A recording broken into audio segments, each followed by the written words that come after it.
I'm gonna give you my 5-step process documentation framework. So for 2 years, I documented processes completely wrong.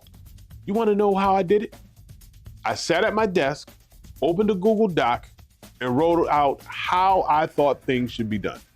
I think, okay, client intake. First we get their name, then we get their address, then we ask about medical history. Then I was guessing. I was writing from memory, from assumption, from how I wish things were done. And then I'd give this document to a team member and wonder why nobody followed it. It's right there, just follow the steps. Except the steps didn't match reality. They didn't account for what actually happens. They didn't include decision points. They didn't address the real complexities.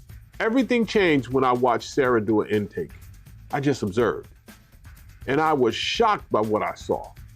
There were 12 decision points I hadn't documented, 7 situations that required judgment calls, and 3 moments where she had to choose between option 1 and option 2 based on criteria I'd never written down. And Sarah, who had been doing this for 3 years, navigated it all beautifully. But it was all in her head. Tribal knowledge, hope-based operating. That's when I realized you can't document a process from your memory. You have to document them from observation. And that's when the 5-step framework was born. Step 1, identify which process to document first. And here's the key. Don't start with the process you think is most important. Start with the process that causes the most pain. Where do you get the most questions? Where's the most inconsistency? Where do the team members struggle? Where do things break when the experienced person isn't available? That's your highest pain point process. Document that one first. For us at A Touch of Love, it was medication management. Every week someone had a question about it. Every month there was an inconsistency. It was causing client trust issues and team stress. So that's where we started. Not with onboarding, not with scheduling, with the thing that was actively breaking. Quick wins matter. Document what's on fire first. Step 2, observe the process happening in real time. Don't write from memory. Don't write from assumption. Watch. Shadow someone who's good at it. Have them walk you through it. Shadow someone who's good at it. Have them walk you through it while they do it. Record what actually happens, not what you think happens. And here's the critical part. Pay attention to the decision points, the moments where they choose between options. Ask, why did you do X instead of Y? What criteria did you use? How did you know that was the right call?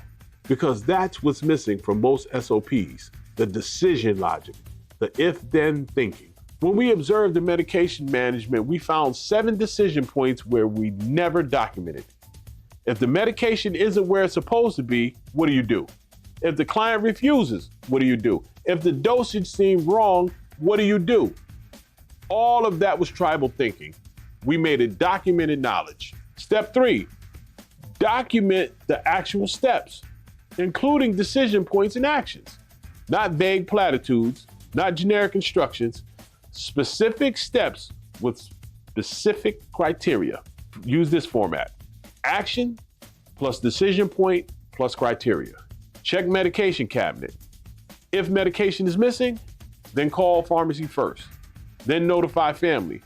If medication is present but dosage looks incorrect, then do not administer. Call the supervisor. Contact the family. Contact the doctor. See the difference? That's usable. Someone can follow that without asking questions. And keep it 1 page if possible. If it's longer, you're probably over-documenting. Remember, usable beats comprehensive every single time. Step 4, test the process with someone who's never done it before. This is where you find the gaps. Give your documentation to your newest team member. Watch them try to follow it. Where do they get confused? Where do they have questions? Where does it break? Every question they ask reveals a gap in your documentation. Fix them.